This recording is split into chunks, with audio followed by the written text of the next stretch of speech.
সামাজিক ন্যায় বিচার ও রাষ্ট্র সংস্কারই সরকারের মূল চ্যালেঞ্জ বলে জানিয়েছেন প্রধান উপদেষ্টা অধ্যাপক মোহাম্মদ ইউনূস। সুফল পেতে সবাইকে ধৈর্য ধরার আহ্বান জানিয়ে বে অব বেঙ্গল কনভারসেশনে ড ইউনূস বলেন, আগামী বাংলাদেশ হবে মানবাধিকার ও বাক স্বাধীনতার। আকবর হোসেন সুমনের রিপোর্টে বিস্তারিত।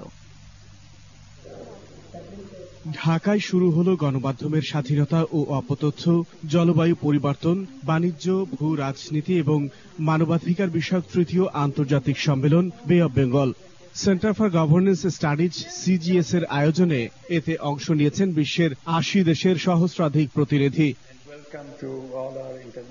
উদ্বোধনী অনুষ্ঠানে ছাত্র জনতার অভ্যুত্থান পরবর্তী বাংলাদেশ তুলে ধরেন প্রধান উপদেষ্টা ড Mohammad Yunus.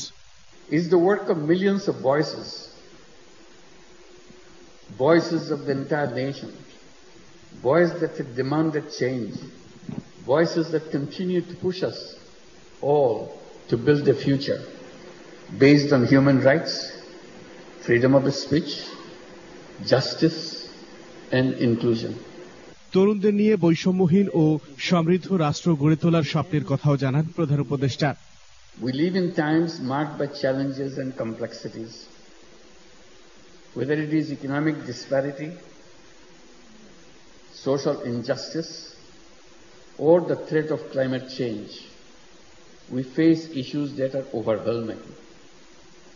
And yet, in Bangladesh, we know something about resilience, about facing adversities and creating opportunities from them. 3 দিনের এই আন্তর্জাতিক সম্মেলন চলবে 18 নভেম্বর পর্যন্ত। আকবর হোসেন সুমন, 21 টেলিভিশন, ঢাকা।